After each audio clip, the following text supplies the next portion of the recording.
Hello, and welcome to the Ask the Pastor video podcast. I'm Pastor Kent Bertrand of the Bridge Church in Gilbert, Arizona. Thanks for watching. This podcast is designed to answer some of the most important and interesting questions that you ask about the Christian faith. Just a reminder that it's never the role of any pastor or other spiritual leader to think for you, but it is the job of a pastor or spiritual leader to share their faith and their information in a way to help you through prayer and the power of the Spirit think for yourself. Therefore, take this information, consider it, and feel free to comment on our Facebook page, Bridge Church Arizona. There you can put your thoughts about this podcast as well as give us other questions and ideas for future Ask the Pastor podcasts. Today's Ask the Pastor question is this: what do I do about my prayer life? If I'm struggling, how do I develop a better prayer life? That's a great question, and it's also a very common question. You know, many people think that prayer should be easy, but it isn't always easy. So the first thing I want to share with you is it's somewhat normal, especially throughout a lifetime of walking with God, to have parts of that where praying is difficult. You know, it says we have a natural part and a spiritual part to us, and sometimes our flesh wars against sort of spiritual things going on in our life, and it's not always easy for us to develop a prayer life.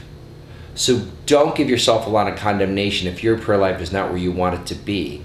Just understand that, like many other things, a prayer life is something that is naturally and normally developed, sometimes over time. So here's some ideas and strategies to help you get started.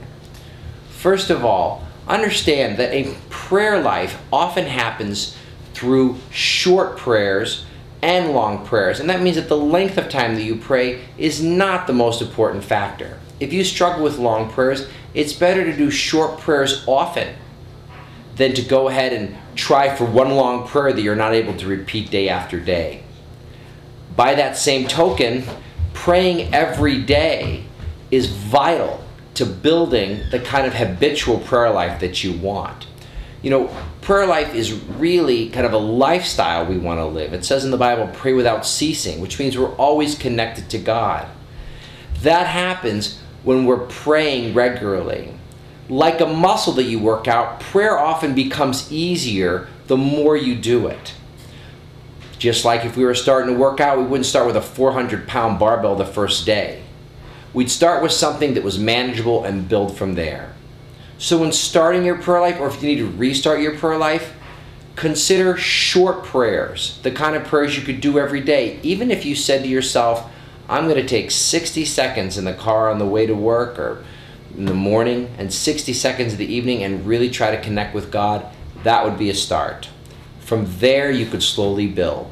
Again, understand that a prayer life is something that gets nurtured into your life. Over time, we would want that prayer life to increase from 1 minute to 2 minutes to 5 minutes to 10 minutes. We eventually want a heart that is continually connected to God, because God cares about every detail of your life. You know, in the great book, The Practice of the Presence of God, it was shown, Brother Lawrence in that book showed that even when washing dishes, he could make it a holy act because he was in the presence of God. God wants to be with you in any aspect of your life, so you can invite him in. If you love the ballet, if you love to read, if you love to watch sports, God cares about all those things, and we can invite him in simply by talking to him about any event in our life. A prayer is part of a relationship with God that goes far beyond sort of just asking him requests. It's just talking to him about the different things going on. If you ask, what can I pray for? I would encourage you to use kind of the acronym ACTS. A stands for adoration. Just spend a minute being thankful to him and praising him for good things that he's done or good things that he is. Confession means being honest with him about your struggles before God. T is thanksgiving. Give thanks to him for forgiving you and for all the things that he has done for you. And S, supplication, just means then lift him your requests. It's an easy kind of 4-step model that you could do day after day to build your prayer life. If you're still struggling, here's something that really worked well for me. at a time when I didn't know how to pray, I started praying through the Psalms, one psalm a day. I would just take a psalm and read it and then kind of talk to God about it, or sort of launch from there into a prayer. What I found that the Psalms are an amazing prayer book that deals with all sorts of circumstances and all sorts of moods, good and bad. It didn't matter if I was happy or sad, close to God or far from God. I could always find a psalm that sort of connected with me right where I was. And if you don't know where to start, just start at Psalm 1 and start praying. But you can really start anywhere in that book. So in short, by using the Psalms and by following that 4-step process, and by giving yourself grace, realizing that if you don't have a prayer life now, it will take time to build one.